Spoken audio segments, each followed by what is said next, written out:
majelis hakim akan menggali terkait bagaimana persetujuan impor itu kemudian akhirnya bisa lahir begitu. Agenda pemeriksaan terdakwa dilakukan Senin pagi di Pengadilan Tipikor Jakarta. Sebelumnya, majelis hakim sudah menyelesaikan pemeriksaan ahli yang dihadirkan terdakwa dan penasihat hukum. Selain diperiksa sebagai terdakwa, Tom Lembong juga akan diperiksa sebagai saksi untuk terdakwa lainnya di kasus dugaan korupsi gula, yakni Charles Taurus. Dalam dakwaan, jaksa mengungkap keterlibatan Tom Lembong dalam kasus dugaan impor gula yang merugikan negara 578 miliar rupiah. Tom Lembong disebut menyetujui impor gula tanpa melalui rapat koordinasi dengan lembaga terkait. Sempat menghubungi kuasa hukum dari Tom Lembong, Zaid Musyafi, terkait apa kira-kira yang akan digali oleh majelis hakim terhadap terdakwa Tom Lembong dalam sidang hari ini.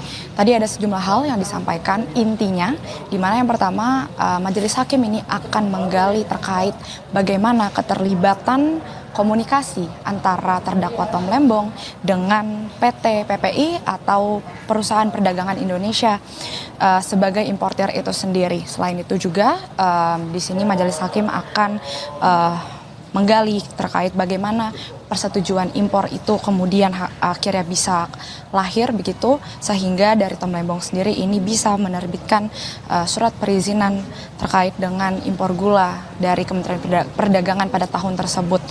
Dari Tom Lembong sendiri kita ketahui ini memang telah menerbitkan sebanyak 21 surat persetujuan impor gula kristal merah yang kemudian ini diolah menjadi gula kristal putih kepada perusahaan yang dianggap ini tidak berhak sebenarnya. Tapi kalau dari kuasa hukum Tom Lembong, Zaid Musyafi tadi menegaskan bahwa peran dari Tom Lembong ini hanya menerbitkan surat perizinan tersebut. Jadi dia tidak ada keterlibatannya dengan bagaimana keputusan dari importasi gula tersebut. Tapi tentu ini nanti akan kita tunggu bersama, Mario dan juga saudara, bagaimana kemudian hakim ini akan menggali hal-hal tersebut dalam persidangan terdakwa Tom Lembong nanti. Kemudian sebelumnya seperti yang Anda sampaikan tadi, tidak hanya sidang Tom Lembong sebagai terdakwa, tapi sebelumnya ia akan menjalani persidangan sebagai saksi terlebih dahulu dalam pemeriksaan kasus dari Charles Taurus selaku dirut dari PT PPI itu sendiri. Jadi nanti kita akan melihat terlebih dahulu Tom Lembong ini akan disidang sebagai saksi, baru kemudian ia akan disidang sebagai terdakwa dalam kasus ini. Nanti sidang akan dimulai pukul 10 pagi kurang lebih, Mario, tapi kami belum melihat adanya ketibaan dari kuasa hukum maupun Tom Lembong hingga saat ini.